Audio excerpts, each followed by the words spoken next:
Hi everybody, this is Dr. Lennon giving my last address for the course, week 10. Congratulations, you're at the end of the course. Okay, so I've just opened week 10, blockchain and business. Now, blockchain you might have heard a lot about, like cryptocurrencies, Bitcoin and all that stuff, but honestly, that's just the tip of the iceberg with this stuff.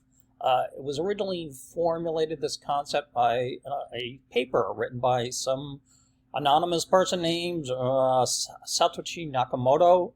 By the way, in Japanese, that's kind of like John Smith. I used to drink heavily with a guy named Nakamoto Satoshi in Japan in college, and I assure you he's no secretive crypto coin billionaire.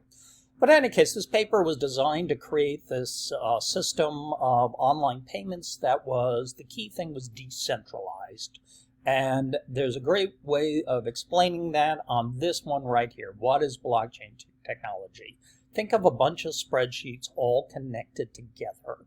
And then the cool thing about it is if somebody gives you electronic currency before it clears, in the past, like say like a credit card, you'd have to check with the issuer's bank, or if I give you a check, you'd have to make sure the funds were there.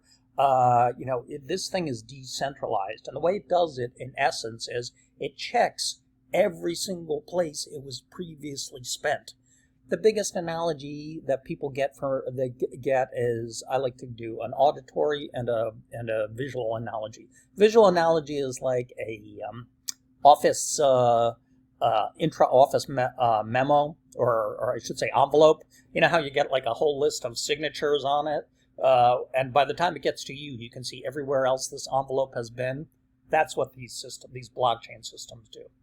The other way I like to do it too is, have you ever heard this song, there's a hole in the bottom of the sea, there's a hole in the bottom, there's a bump on the log and the thing, all that nonsense, right? This is what this system does. Checks as I like to say from watching Antique Roadshow, the provenance of an item.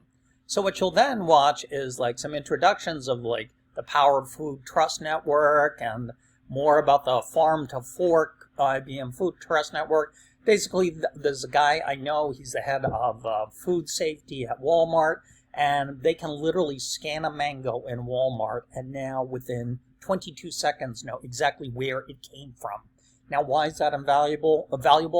Well, what if there's, like a food safety recall? In the past, they'd have to pull everything off the shelves. Now, they know precisely where the stuff is from. The other one you're going to watch is like Bank New York Mellon Market.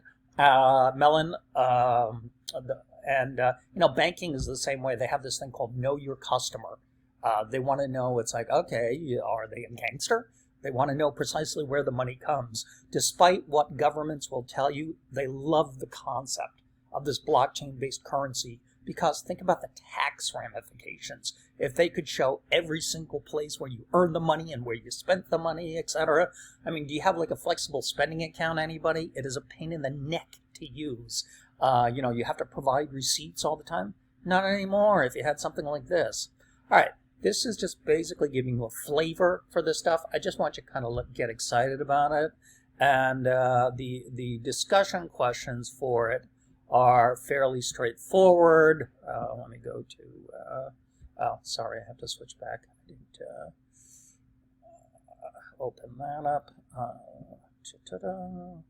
The discussion questions, very straightforward here. Let me make it viewable here. The discussion questions are your final week of questions. As always, you'll need 2 or more citations. Please do that. Watch the What is Blockchain video, okay?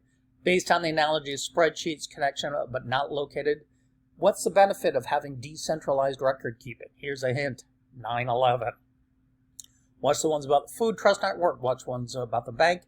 How are they similar? How are they different? And then the other question I ask here is, what benefits does a Food Trust Network gain using a blockchain versus a traditional database? That's a key one. And then finally, I want you to do your own research, and it doesn't have to be elaborate, but find 2 or more examples of blockchain implementation in industry. Hint, there are tons of examples of supply chain, financial sectors. These are great for properties. Hint, if you're a homeowner, if you ever had to pay if you ever had to pay title insurance, check into that. You'll see what I mean. To check that the title is good, basically any kind of record keeping. They're doing this stuff with academic record keeping. There's another one, There are plenty of fake degrees out there, which guys like me despise because I worked hard for mine. But also a way of basically auditing automatically. It's really, really cool stuff. All right, final note about the class. I have to get grades in by August 10th, so I have reopened up every single assignment in this course. We're still under COVID, people. I appreciate that. I had a couple of students who were actually quite ill, so since I was doing this for them, I'm doing this for everybody. Every single assignment is now open. Get them in. I will grade them. You won't be penalized, and this way you can boost up your grade. Get all this stuff to me by Sunday, and all of you will show your ability of getting a grade that you will like very much. Okay? AAA. So, all right, gang, you got any questions whatsoever? Email me. I got to run. I got my guys downstairs building my basement. I got to deal with it. All right. Thanks, people. Bye-bye. I'll hope to see you in the fall.